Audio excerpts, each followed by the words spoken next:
जब समुद्र मंथन हुआ था उस समय दो रत्न निकला, एक से विष निकला और एक से अमृत निकला। तो ये हुआ, सब लोगों देवताओं में पूछा गया कि यह विष कौन पिएगा। सभी लोग कह दिए हर देवता कि मैं नहीं पी सकता हूँ, विष पीते ही सब लोग मर जाएंगे। तो वहां पर शंकर जी खड़े हुए और कहे कि मैं विष पीऊंगा। तो सब लोग चकित हो गए कि भगवान विष पी रहे हैं, यह जब विष पी लेंगे तो बहुत हाहाकार मच जाएगा।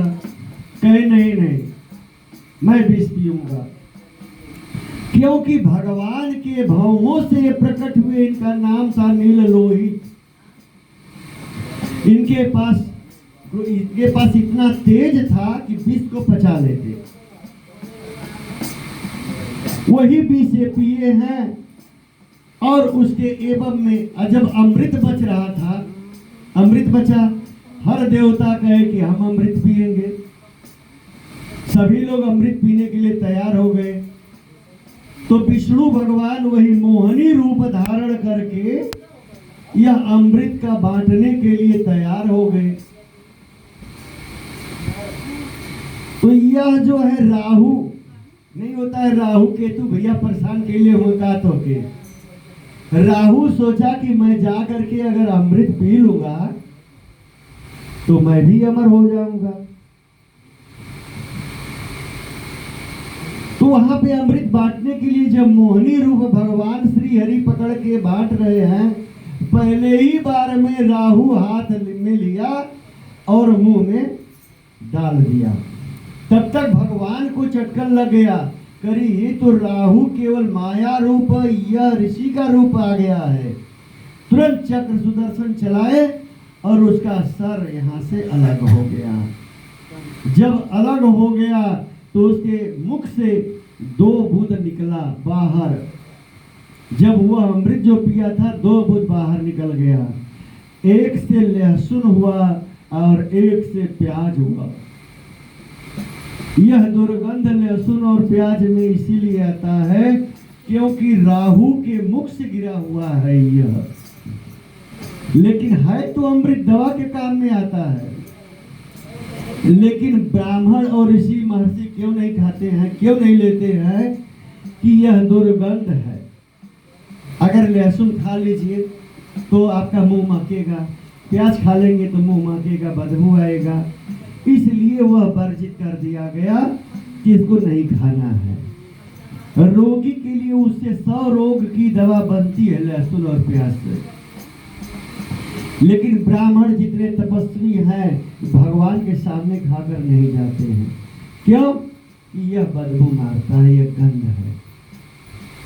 दूसरी बात कि वहां पे जब शंकर जी यह विष पी लिए हैं, जब विष पी लिए तो इनका कंठ जो है लाल हो गया। ते हुआ कि आप कैसे शीतल होंगे। तो वही कहे हैं कि जब श्रावण मास आएगा और ऐसे जो प्रतिदिन हमारे ऊपर जलाभिषेक करेगा उसके परिवार में किसी प्रकार का दुख नहीं रहेगा। यह अभी से मैं वरदान देता हूँ। वही आज शंकर भगवान को जलाभिषेक होता है और जो लोग श्रद्धा पूर्वक जलाभिषेक करते हैं उनका कल्याण हो जाता है। बोलिए भाई, बोलिए ओम नमः पार्वती पतये प्रेम से बोलिए रुद्र भगवान की जय। तो आप लोग समझ गए नहीं कि लहसुन प्याज कैसे उत्पत्ति भइल है। क्यों जानत रहल है बहनी माता? ना जानत रहू।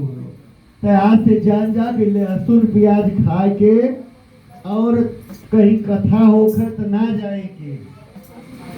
केहू के गांव में कथा होकर उस दिन लहसुन प्याज बंद कर देंगे। ये समय 200 रुपया किलो हो गया। माताएं का जरूरी है पैसा फेंकले का। हम लोग तो बताइए 4 मास तक भोजन ही नहीं करेंगे, केवल शाम को करते हैं। क्या हम लोग दुबला पतला हो गए? 4 मास की छोड़ दीजिए, हम 12 मास नहीं दिन में करते, तो शरीर हम लोग की क्या खत्म हो गई है? हम लोग हिष्ट पुष्ट नहीं है। भोजन करने से कोई बहुत आगे नहीं जा सकता है, शरीर मोटी नहीं हो सकती है। केवल आप साधना करिए। मरे भाग्य मानुष तन पावा, असुर दुर्लभ हरिगंधन गावा। विभीषण जब राम नाम ले रहा था, वहां पे